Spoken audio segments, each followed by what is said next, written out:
भिन्नक्षम को अवहेला करवा ना किंतु आम प्रति कहीं अवहेला गवर्नमेंट पाखे आम हाथ जोड़ी नेउराई सबू कार्यरत करुचे किंतु आमको बोधे भिन्नक्षम बोली सरकार आम कथा शुणुना ऑल ओडिशा आम 1117 जन वॉलंटियर्स काम करुचे आम भिन्नक्षम पिलांपाई काम करुचे आम भिन्नक्षम आम भिन्नक्षम पिलांपाई काम करुचे आम भिन्नक्षम गोटे स्कूल रोने आम सरकार निर्देश अनुसार आम ना कले 4टा 5टा माने पंचायत रे काम करुचे गाँ गाँ घूरी आम पिला सर्वे करुचे तार कौन आवश्यक तार हैंडिकेप सर्टिफिकेट बाणीश्री एस्को स्टाइपेंड गवर्नमेंट जो गाइडलाइन अच्छी आम से किभली से पिला सामिल हो पार आम दिन 9टार बाहरी संध्या 5टार गोटे पिला को स्कूल सारा 4टार पुणे 4 ରୁ 5 जाकि से पिला को घरे होम बेस दौचे तेणु सरकार आमको सब बड़िया गोटे हैंडिकेप कार्यरत कलापर कौन पाई आमको आमर न्याय्य जो अधिकार जो मूल्य जो आम आजिका दिन में जो डाली चाउल तेलर हिसाब से जगह आम परिवार चलैवा के कम आम पिला छुआ पाठ पढ़ा के कम तेणु आमर एतिक दाबी ओडिशा सरकार पाखे जे आम जो भिन्नक्षम आपणकर जो मनोवृत्ति जे भिन्नक्षम को अवहेला करवा ना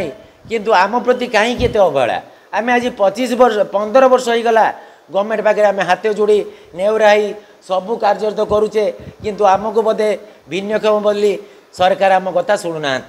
15 वर्ष पानी पी मुड़ी भुजा आउ गोटे पियाज नहीं आम दिन काटुचे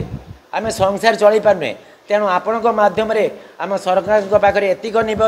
नवेदन आमर जो भिन्नक्षम भाई भौणी मैंने अच्छा सरकार आम प्रति टे दया हो आम भी सरकार पाखे काम करुचे जो भाया टीचर गोटे स्कूल रही पाठ पढ़ाऊँगी आम भी से स्कूल पाठ पढ़ाऊे प्लस डेली 2टा स्कूल विजिट करुचे गोटे पिला को होम बेस दौचे से पिला घर को जाऊे तार कौन आवश्यक ताको थेरापी दौचे थेरापी सेंटर सरकार खोलिले सेठी आसी आम ड्यूटी करुचे आम गोटे हाथिया किए बाड़ी धरी जाऊँ किए कमर भांगी जाइए कार गोड़ भांगी जाइए आम समस्ते भिन्नक्षम सरकार कौन पाई आमको देखुना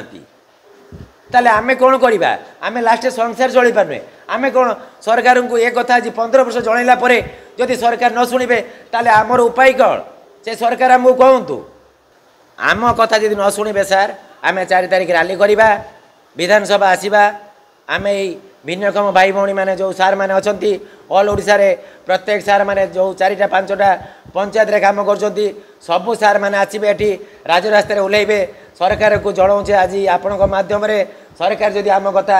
4 तारिख सुधा न बुझती ताले आम न खाई न पी ये राजरास्तार पड़ा तेणु मुझे आपण मान अनुरोध करुच्ची सरकार को आम दाबीपत्र टे उपस्थापन करी आमर प्रत्येक सार मानकर बयस 45-50 होते गलानी 55 होते गलानी आम आम परिवार आम जड़े जड़े रोजगारक्षम आम कहीं मरीगले आम कि ना आम परिवार भासी जाऊँ तेणु आपण माध्यम गवर्नमेंट को एतिक अनुरोध जेरकम ठाकुर को डाकुचे हे ठाकुर आम दुख कथा बुझ सेरकम डाकुचे ओडिशा सरकार आमको आउ एते दरिद्र हीन घूर्ण मनोवृत्ति न करी आमको भिन्नक्षम न भावी आमको सक्षम भावी आमर न्याय्य दाबी आमको दिंतु Muna Pratap Chandra Swain all Odisha inclusive education volunteer welfare association trust सभापति सर आम आज आपण मान डाक सांबादिक सम्मेलन कर आमर उद्देश्य हूँ दीर्घ 15 वर्ष हम आम ओडिशा 1117 जन भिन्नक्षम आईबी माने विद्यालय गणशिक्षा विभाग में कार्य करुचु जोटा कि अत्यंत कष्टदायक कार्यक्रम आमको दि जाइए प्रत्येक 2 ରୁ 3ଟି क्लस्टर आम को नियुक्ति कराई गोटे क्लस्टर अंडर से जी स्कूल से समस्त 6 ରୁ 14 वर्षर भिन्नक्षम पिला होम बेस एजुकेशन देवा सहित विद्यालय शिक्षा प्रदान करुचु जहाँकि आम गोटे गोटे आईबी मान प्रति प्राय 20 ରୁ 25टा विद्यालय आमको परिक्रमा करने को पड़ुच या बाबद विद्यालय गणशिक्षा विभाग आमको प्रथम 2500 टंका वेतन दौला एवं गत आर्थिक बजेट रे आमर वेतन को 11,300 टंका वृद्धि कर जो आमर 12% ईपीएफ कटुची से आमर परिवार चलवा आम बहुत कष्टसाध्य होती ଏବଂ ଆମମାନେ ଏ ବାବଦରେ ଆମର ରେଗୁଲାର ସ୍ଥାୟୀ ନିଯୁକ୍ତି କରିବା ପାଇଁ ବିଦ୍ୟାଳୟ ଗଣଶିକ୍ଷା ବିଭାଗଙ୍କର ସଚିବ ଓପେପା ଡାଇରେକ୍ଟର ବିଦ୍ୟାଳୟ ଗଣଶିକ୍ଷା ମନ୍ତ୍ରୀ ମହୋଦୟ ଆଉ ମାନ୍ୟବର ମୁଖ୍ୟମନ୍ତ୍ରୀ ମହୋଦୟଙ୍କୁ ବାରମ୍ବାର ଆମେ ଗୁହାରି କରିବା ସତ୍ତ୍ୱେ କୌଣସି ସୁଫଳ ଆଜି ପର୍ଯ୍ୟନ୍ତ ମିଳିପାରି ନାହିଁ। ଯାହାଫଳରେ ଆମେ ଆଜି ଆପଣମାନଙ୍କ ମାଧ୍ୟମରେ ସେସବୁକୁ ନେଇ ଏକ ସାମ୍ବାଦିକ ସମ୍ମିଳନୀ କରିଛୁ ଏବଂ ଆଶା ରଖିବୁ ଆପଣମାନେ ତା'ର ବହୁଳ ପ୍ରଚାର ପ୍ରସାର କରି ସରକାରଙ୍କୁ ଏପରି ଅବଗତ କରିବେ। ଆମକୁ ଆମର ଭିନ୍ନକ୍ଷମ ପିଲାମାନେ ହୋଇ ଆମର ବୟସ ବଢ଼ିଯାଇଛି, ବୟସ ବଢ଼ିଯିବା ସଙ୍ଗେ ସଙ୍ଗେ ଚାକିରିର ଅବଧି ମଧ୍ୟ କମି କମି ଆସୁଛି। ଆମେ ଦୀର୍ଘ 15 ବର୍ଷ କାମ କରି ଏ ପର୍ଯ୍ୟନ୍ତ ଆମେ ରେଗୁଲାର ହେଇପାରିନୁ। ଆମର ଦାବି ହେଉଛି ଗୋଟିଏ ଦିନର ପ୍ରତ୍ୟେକ ବର୍ଷର ଗୋଟିଏ ଦିନର ଛଟେଇକୁ ବନ୍ଦ କରାଯାଉ, ଆମକୁ ବିଦ୍ୟାଳୟ ଗଣଶିକ୍ଷା ବିଭାଗରେ ସ୍ଥାୟୀ ନିଯୁକ୍ତି କରାଯାଉ। ଏବଂ ଦ୍ୱିତୀୟ କଥା ହେଉଛି ଆମର ପରିବାର ଚଳିବା ପାଇଁ ଆମ ପିଲାମାନଙ୍କର ପାଠପଢ଼ା ଏବଂ ଦୈନନ୍ଦିନ ଖର୍ଚ୍ଚକୁ ମେଣ୍ଟେନ୍ କରିବାକୁ ଆମକୁ 30,000 ଟଙ୍କା ମାସିକ ପାରିତୋଷିକ ଦିଆଯାଉ। ସରକାରୀ ଚାକିରିଆଙ୍କ ଭଳି ଆମର ବଜେଟ୍ ଉପସ୍ଥାପନ କରାହେଉଛି। ଆମ ବଜେଟ୍ ମଧ୍ୟରେ ମଧ୍ୟ ସିଏଲ୍ ଇଏଲ୍